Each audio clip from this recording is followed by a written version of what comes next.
Tu souhaites en apprendre plus sur l'histoire des levées crypto, les conséquences qu'elles peuvent avoir sur le prix de tes tokens et éventuellement quelques réserves que je peux avoir à l'heure actuelle et des choses qui pourraient être améliorées à l'avenir, ça se passe dans cette vidéo.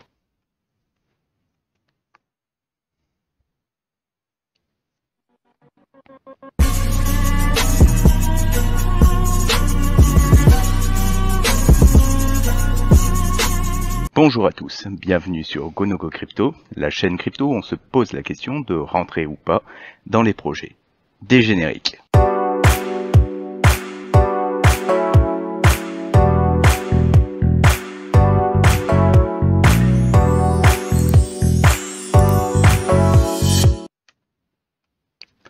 Je vais bien sûr faire dans cette présentation-là des élites, je vais tout simplement passer à côté de pas mal d'éléments pour que ce soit le plus intelligible possible. C'est parti. Au début, il y eut Bitcoin.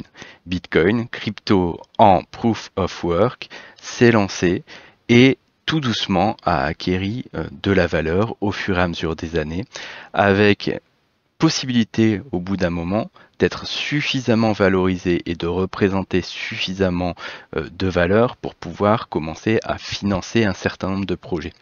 Parmi les grands projets phares que Bitcoin a financé en premier, il y a eu en 2014 Ethereum, qui est une crypto-monnaie qui s'est levée à l'époque pour 18 millions de dollars en BTC.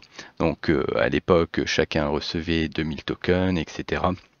Enfin bref, au tout début, vous voyez que les levées de fonds étaient relativement petites et permettaient tout simplement aux équipes de pouvoir lancer leurs projets, etc.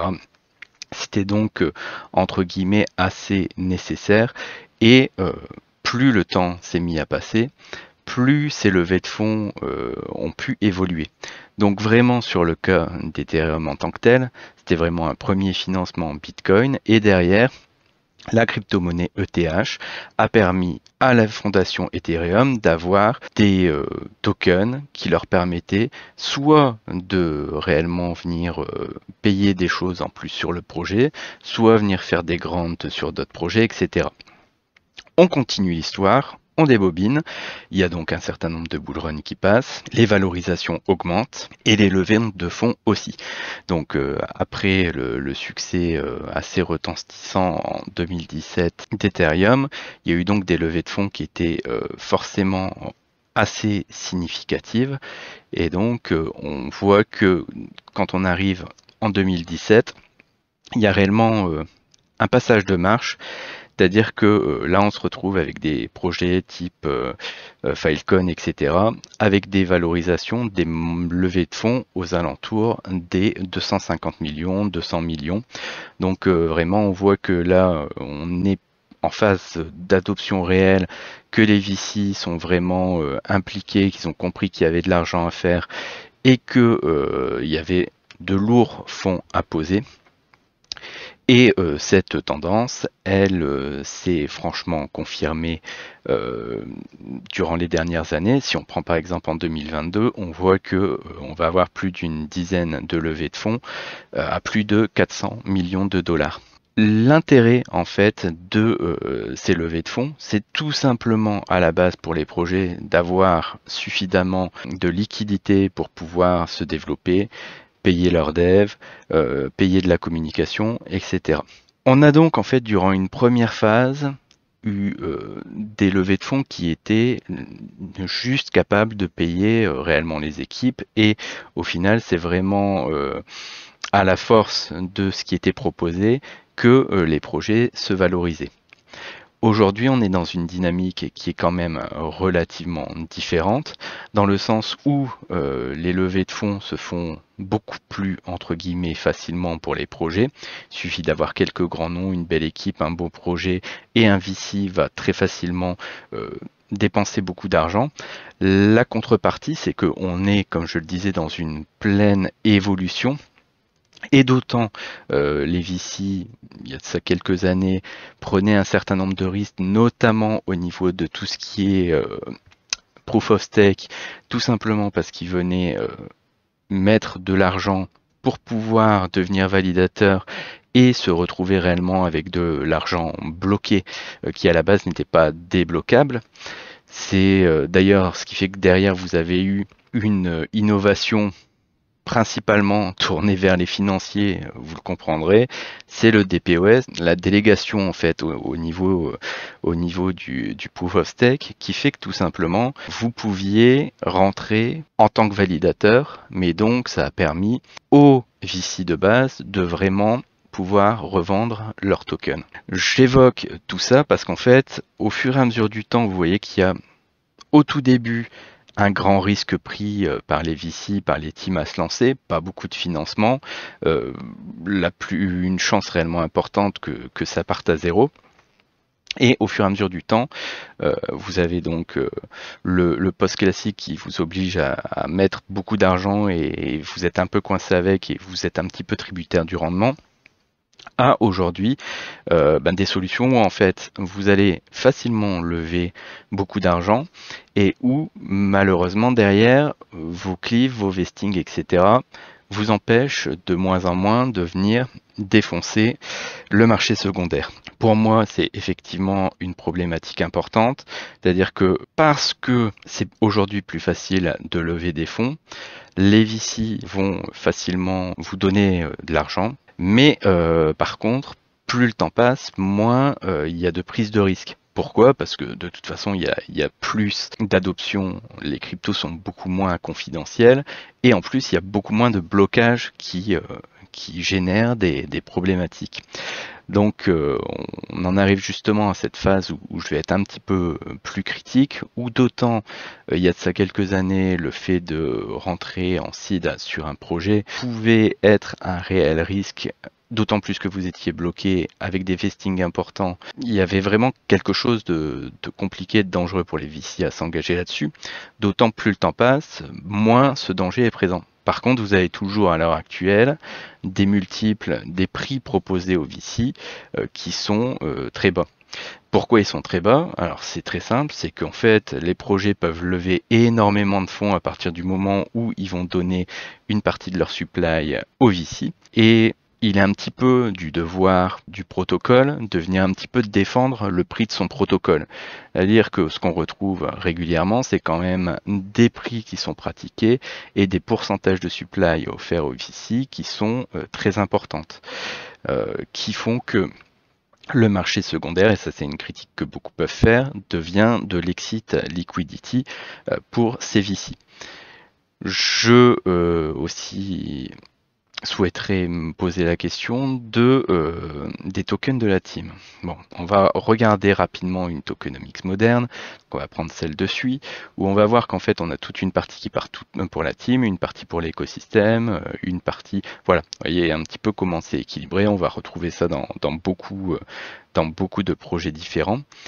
Et d'autant sur le papier, quand on se penche sur l'économie complète d'un token, on comprend que toute une partie de l'économie est redirigée au final vers les primo-investisseurs et finalement garantissent plus l'aspect financier de ces investisseurs que réellement assurer l'avenir sur le projet. Notamment sur les DAO, etc. Quand on voit comment peuvent se libérer les tokens, c'est des fois un petit peu contestable et on a d'ailleurs pu rencontrer sur Cosmos des fois où il y a certains grands qui ont pu être validés au niveau des DAO où la justification de ce grant n'était pas forcément incroyable.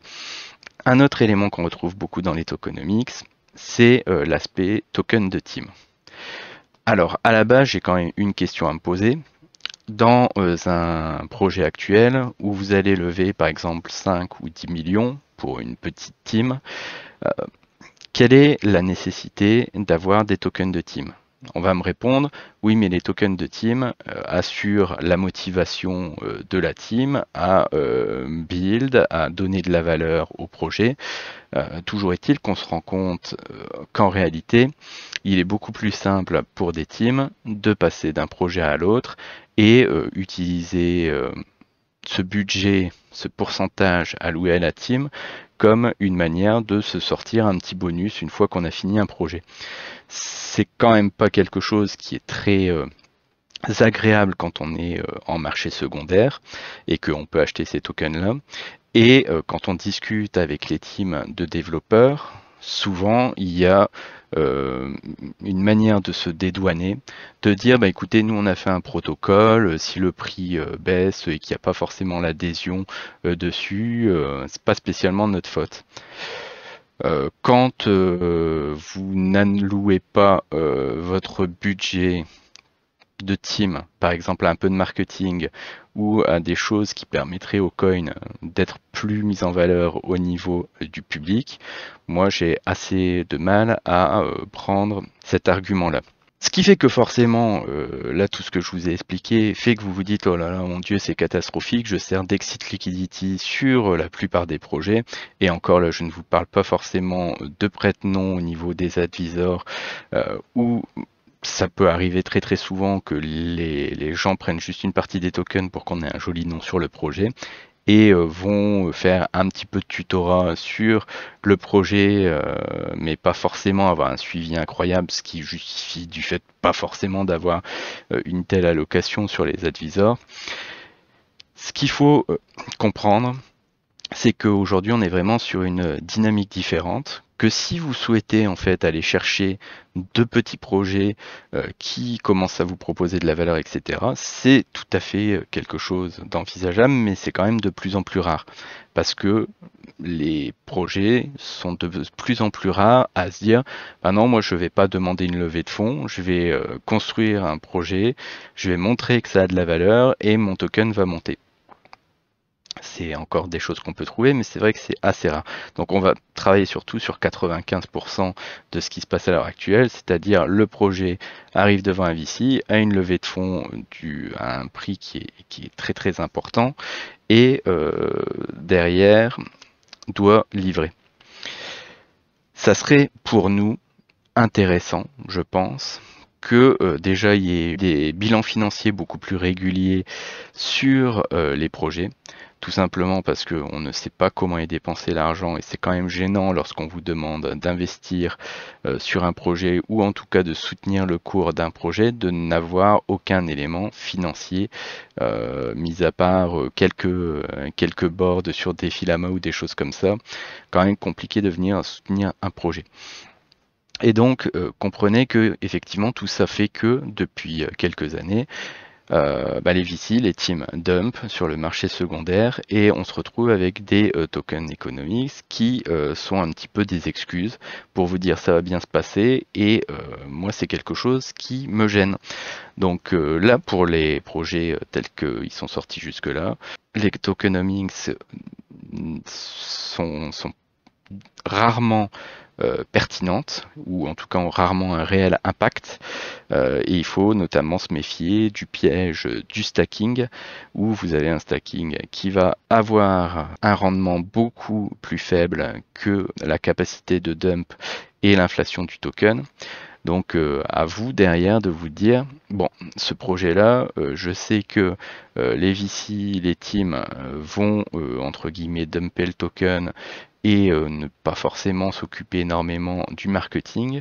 Donc une fois ils ont fini de se rincer, est-ce que c'est intéressant? Est-ce que le projet livré au final peut avoir de belles hypes?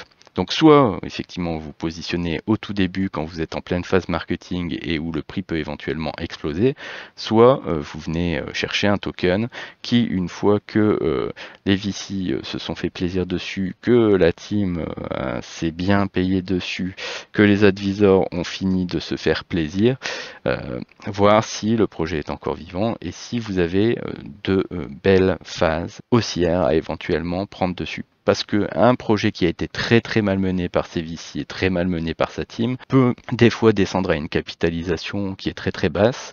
Sauf que si vous êtes sur un projet qui propose un concept qui est intéressant, pour le peu qu'il soit soutenu par une communauté, peut très facilement remonter et si le projet est pertinent et bien soutenu par sa communauté, dépasser très largement le cadre du dump initial que vous pouviez avoir sur cette crypto-là.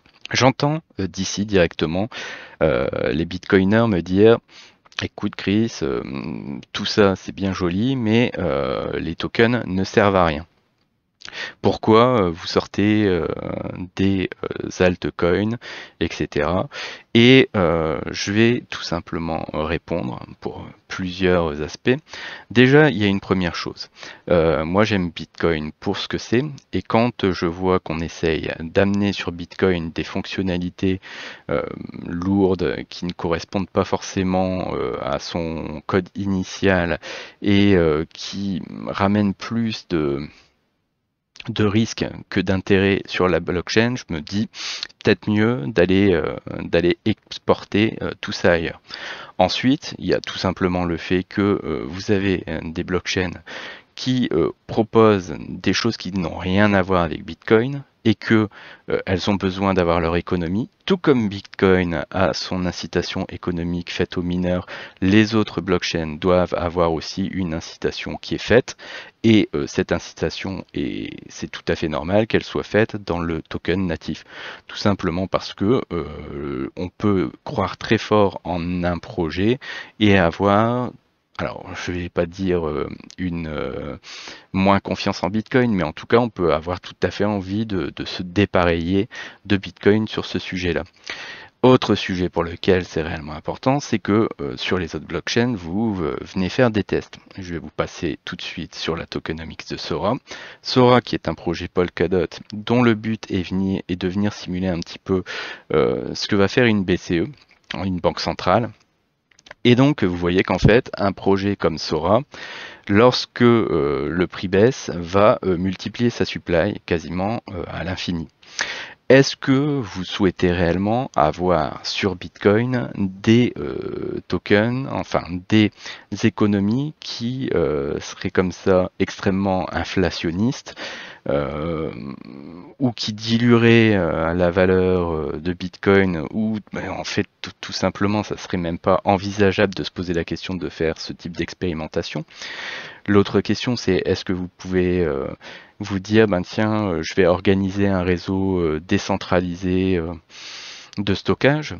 Est-ce que je peux avoir de l'AI qui vient se greffer dessus? Est-ce que réellement c'est pertinent de venir greffer de l'IA sur Bitcoin? Enfin, vous voyez qu'il y a tout un ensemble de choses où quand on me dit BTC et la crypto unique et toutes les autres ne sont pas utiles, fait qu'elles soient utiles ou pas, elles ont leur raison d'être par le fait que les projets soient tout à fait différents, qu'ils aient tout à fait d'autres objectifs, qui, pour ceux qui s'embêtent à avoir une réelle économie intéressante, proposent une économie qui n'a rien à voir avec celle de Bitcoin. Et je trouve que ça contribue énormément aux avancées au niveau des cryptos, de pouvoir justement prendre des tas de choses sur une feuille vierge et commencer quelque chose de nouveau que de se contenter d'essayer d'amener des choses sur Bitcoin. Moi, la partie ordinals, tout ce qui va être inscription, tout ce qui va être NFT sur Bitcoin, ok, on vient inscrire pour le long terme des images de chiens, des numéros de tokens sur Bitcoin. Est-ce que d'autres blockchains ne font pas ça beaucoup mieux et proposent des choses qui seront beaucoup plus intéressantes? Ben, moi, très honnêtement, c'est plutôt ce que j'ai tendance à penser. Donc, bah, écoutez, voilà un petit peu ce que vous pouvez en retirer sur les histoires des tokens economics, du fait que justement, bah, faut quand même pas se voiler la face, il y avait quand même beaucoup de bullshit, mais en tout cas, ça a ouvert la voie à se poser de réelles questions et à avoir des choses qui progressent dans l'avenir. Sur ce, j'espère que les informations que je vous ai données vous ont intéressé et je vous souhaite à tous un excellent week-end. Merci, au revoir.